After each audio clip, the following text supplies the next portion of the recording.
చెంచల్గూడ చెంచల్గూడ చెంచల్గూడ చెంచల్గూడ అంటే గుర్తొచ్చేది ఏంటి? జైలు మాత్రమే.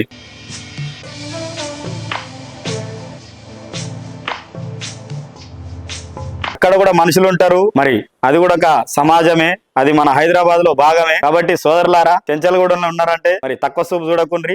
నేను ఈ రోజు మీకోసం పద్మశాలికి సంబంధించిన అమ్మాయిని తీసుకొచ్చిన. మరి ఈ అమ్మాయి డేట్ ఆఫ్ బర్త్ 29/7/1999. అమ్మాయి ఎత్తు 5'5" ఉంటారు. అమ్మాయి ఎడ్యుకేషన్ ఎంటెక్ చదివారి అమ్మాయి. ప్రస్తుతం జాబ్ ఈ అమ్మాయి చేయట్లేదు, సర్చింగ్ లో ఉన్నారు. మరి ఈ అమ్మాయి వాళ్ళు వచ్చేసి చెంచల్గూడలో ఉంటారు. మరి అమ్మాయికి బ్రదర్స్ ఉన్నారు, వాళ్ళ పెళ్లిళ్ళు కాలేదు, మరి ఫాదర్ లేరు, మదర్ ఉన్నారు. మరి వీళ్ళు ఎట్లా చూస్తున్నారంటే, చెంచల్గూడలో ఉంటాం కాబట్టి హైదరాబాద్ చుట్టుపక్కల ఎక్కడైనా పర్వాలేదు, అందమైన అబ్బాయి కోసం చూస్తున్నారు. మరి ఎవరైనా పద్మశాలి సోదరులారా, మరి అమ్మాయి కోసం చూస్తున్నారా? ఇంకెందుకు ఆలస్యం, పద్మశాలి గ్రూప్లల్లా మన రీల్స్ ను షేర్ చేస్తూ ఉండాలి. పద్మశాలలో నన్ను ఆశీర్వదించాలని కోరుకుంటున్నా. మరి నా వీడియో మీకు నచ్చినట్టయితే మరి లైక్ చేయండి, షేర్ చేయండి, సబ్స్క్రైబ్ చేయండి, దయచేసి గంట కొట్టండి.